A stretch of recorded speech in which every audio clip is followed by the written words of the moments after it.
Welcome to the second video of the air brake Cadillac. I've had a couple of 1927 cars prior to this one. They keep coming to me. I love it. 1927 was a great year. Babe Ruth was going to hit 60 home runs.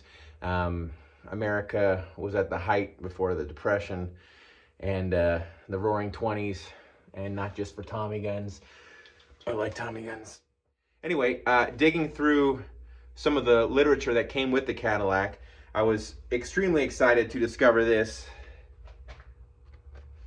And this is an original used car bill of sale, Los Angeles, California, March 13th, 1930, when Mr. Ward purchased this Cadillac used from Don Lee Cadillac, which, if you are into Cadillacs or early film, television, and radio, Don Lee sticks out. He's a pioneer of his day. Do some research, but this guy had a car dealership, then was doing coach-built cars. He brought over Harley Earl, who started helping him with a bunch of custom coach-bodied cars. He started this Cadillac dealership that became one of many dealerships. Then he started radio stations, bought out radio stations. Then he did some of the first TV work in Los Angeles.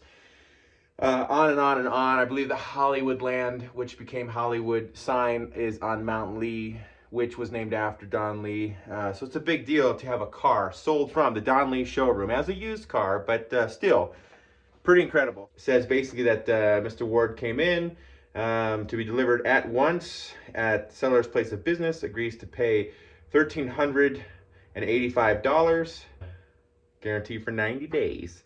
And let's see, Mr. Ward traded in a 1928 Chevy sedan towards this Cadillac. So at some point after 1930, after March of 1930, is when Mr. Ward must have started on his air brake adventure with this car.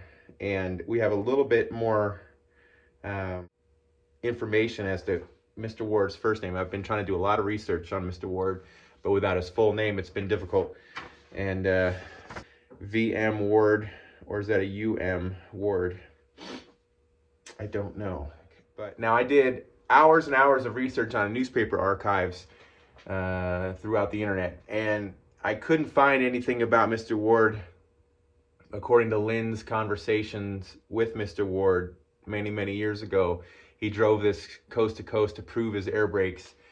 Supposedly flags waving, had the sign on the back of the car, the caution, safety air brakes. And you would think at some point somebody snapped a picture and threw it in a newspaper or something to help promote or discuss the ingenuity of this guy. And I have not found anything yet. If anybody out there has any better luck than I, feel free to reach out and let me know. What I did find, though, with my keyword search of air brakes and Cadillac and Ward and all that stuff, is I found a couple of ads for used cars in the paper in the 30s that boasted a Westinghouse air brake conversion. Now, I knew Westinghouse did air brakes for trains, and also I think for big trucks. So to see some sedans bragging that they have the famous Westinghouse conversion is something I, as a car guy, never knew happened, and I have not been able to find any old timers out there that also knew that. So that's interesting. And if that was the case, was Mr. Ward trying to perfect the air brakes? Was he ignorant that Westinghouse was doing that? It'll be interesting when I dig into the air brake system, how his system was designed and did it follow anything from maybe the Westinghouse design and things like that. So that's interesting. When I bought the Cadillac from Lynn, he also had acquired during his ownership a 1928 Cadillac chassis, no drivetrain, but had all the axles and brakes and brake arms and rods and everything, just in case he or some future owner wanted to turn the Cadillac back into a completely stock brake system. Then you would have the many hard to find parts and basically a tangible map on how to do it. So that had been sitting in his barn long enough to be completely covered with a ton of amazing car parts. So we spent an afternoon, he and I and my buddy, removing the many car parts off to the next to it, and then Lynn fired up his tractor and hooked up to it and it had been sitting in there in the dirt for so long it was hard to break free and rock out, and then we had to cut a pretty tight corner. So Lynn was pulling with his tractor from the front, and then I had my truck outside the side of the barn with a winch tugging the rear over, so that as it made the turn, the rear could be pulled over, not unlike a long fire truck with steering in the back, to swing that rear end around. It was quite ordeal, but it was a lot of fun.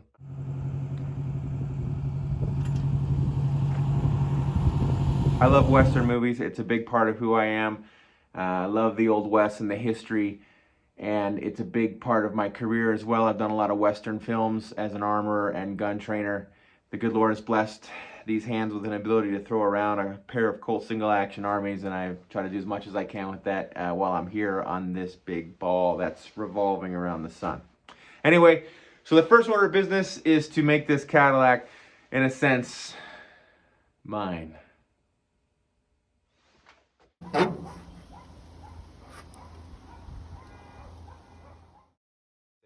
I had a title on this thing. Lynn had a title all these years, but he had it so long that it fell off the system since it was on a non-op all these years, and it wasn't kept up, either the system or the yearly. I don't know, but it was no longer on the system. So although I had a title, the DMV here in California required VIN verifications. Everything I'm reading online says and the manual actually says that the VIN/engine number is in 2 locations. One is on a plate on the front of the dash, which I would say this is the firewall, but they're calling it the front of the dash. So I was able to scrub through some of the grunginess there on that plate. And see the engine number there. Come up and see that, so that's cool. And then they're saying at the base of the oil filler tube, but I got this shield that I don't see on other references, but this manual is telling me that after a certain after 141000 things changed a little bit, so you can see no shield here, and then the shield there over the oil filler tube. So I took the hood off because I can't get under here very easy from this side, but with the hood off I can climb on top there and start scrubbing a century of grease off to try to bring it to bear. But it's not there. It's not above that. It's on the base of the pulley bracket. Here you go. And we do have the original motor, which is pretty cool. Matches up to the number on the plate and the old title. But as you can see, I pulled the coil off and was spending some time deep down in there scrubbing above the oil filler tube. But it's not.